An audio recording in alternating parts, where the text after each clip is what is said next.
今天我给你一个私房面包店无添加的万用甜面团配方，并且教你把这个面团手揉出手套膜。你可以用这个面团来做任何的点心面包的面团，或者是红豆包呀、芋头包呀、基础原味的牛奶小面包都可以。我今天用它来示范一颗圆滚滚的非常标准的红豆包的做法。它搭配的是一款奶油味的红豆馅儿，不需要炒馅儿，很简单，没有中种，没有波兰种，没有烫面。咱直接法来做这个面团，也能保证2-3天都是很柔软的。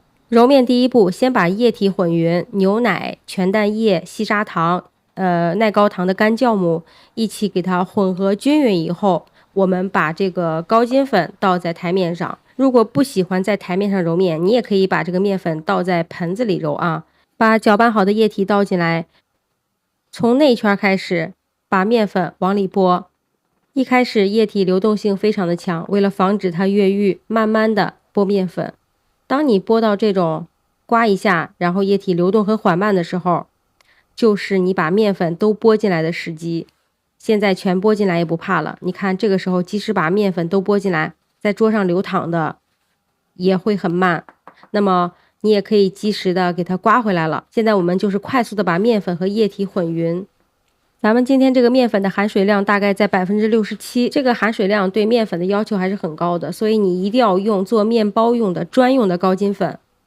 好，刚才是用的刮板来混合，那现在呢，我们切记不要满把的抓，因为面团是比较软的，你满把抓它，抓的满手都是，到最后往外摘都不好摘。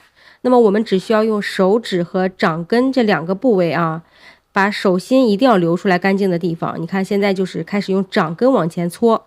这个时候比较好搓，但是它会比较粘手。你看粘的掌根也有啊，但是没有关系啊，你就这样搓出去，用手指抓回来，再用掌根搓出去，再用手指拎着给它抓回来。那么你慢慢的就会发现，你拎起来的时候，这个面团它会粘得越来越大了。这个阶段就是面团的时起阶段，它开始上劲儿了。那么现在还是很粘，你拉开它。也发现啊，它能扯出一个膜，但是这个膜很容易破。那么我们继续啊，去给它搓，主要就是为了把食材先搓匀，搓匀是很重要的。你有没有疑问？到底要搓到什么时候？你看现在搓的时候，你能感觉到它跟刚才是不一样了。刚才是非常快的就能搓开、延展开，但是现在呢？你就会发现它稍微有一点阻力啊，就是一坨一坨的，变得有劲儿了。你看连着往上提的时候，它都能粘一起粘成团，说明面筋在逐渐的增强。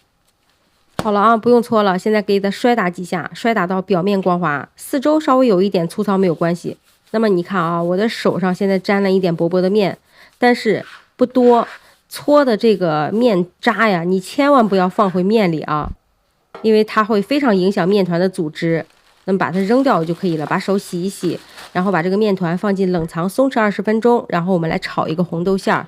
这个红豆馅儿就很简单了，我用的是蜜红豆加奶油，小火加热碾碎就行了。加热是为了碾碎，不是为了给它炒干。这时候红豆馅儿有点热，给它包起来放在冷藏放凉。接着松弛好的这个面团把它从冷藏里取出来。放在冷藏里松弛了20号或者30分钟以后啊，它就能拉出一个膜了。但是这个膜呢还是比较容易破的。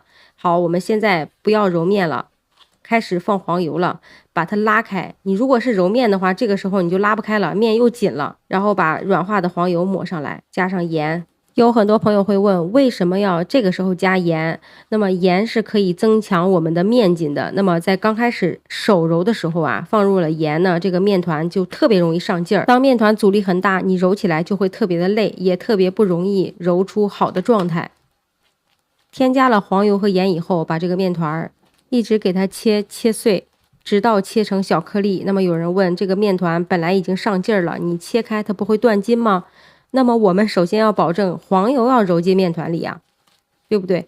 那么黄油一定要非常均匀的在这个面团里，你第2步才能考虑把这个面再次的给它揉上劲儿。那你会不会又问，那为什么不之前就把黄油放进来呢？因为黄油会阻碍面筋的生成，所以黄油才要后放，懂了吗？黄油刚加进来的时候，这个面是比较不粘手的。搓一会儿呢，当黄油慢慢的搓进面团里了，它就又开始粘手、粘桌板了。然后直到你感觉它搓匀了，搓匀的标志就是面团又开始变得很黏。你看现在逐渐的粘桌板粘的更多了，并且面团已经完全看不到油光，说明面团已经和黄油完全混匀了。要及时的把面团都收回来，开始摔打了。摔打可以给面团上劲儿，同时呢，避免手一直接触面团，会让面团变得特别的热。当面团持续的过热呢，那酵母的作用就开始发挥了，它就会让这个面团提早的发酵，导致面筋变得很弱，然后到最后越搓越烂，越搓越烂，怎么也揉不好。那现在我们就这样拎着这个面团，给它摔打5分钟。刚开始摔打的时候，这个面团很紧。当你摔打一会儿呢，你就会发现啊，它可以摔出一个很长的条，又说明这个面团不仅能产生面筋了，而且这个面筋呢开始有了延展性。这个面团量很小，摔打5分钟手也不累。但是如果你面团量很大的话，你还是可以用厨师机的。我用了5分钟吧，然后把这个面团已经揉好了啊。面团打好的状态，表面光滑不粘手，延展性变强。我切一块面团给你们扯个模看看，看看能不能达到手套膜的程度。拉伸手套膜也是有技巧的啊，不要硬拉扯，缓缓的伸缩着拉开。我戴着手套没有指纹了，给你包个计时器看看，这个字是不是非常的清晰，还不容易破。没过瘾啊，后边再放一个灯看一下，它非常不容易拉破。强行拉破以后，它的破口呢是比较光滑的。揉好的面团滚圆醒发40分钟。40分钟对这个面团来说是一个8分发的状态，不要发的太大，因为小面包你发的太大的话，你到最后滚圆的时候非常不容易释放气体，那么它会有很多小气泡，最后烤出来的表面呢就会比较的不光滑不好看。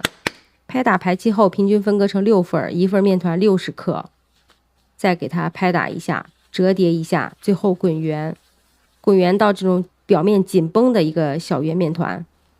松弛25分钟，然后拿出第一个，你看刚才滚圆的时候底下实际上是有一个缺口的啊，咱们把这个缺口朝旁边给它拍扁。你这样拍扁出来的话，这个面团它的中间是没有豁的，烤出来的话它上边会非常的蓬松，不会有空洞。那么包进去50克的豆沙馅儿。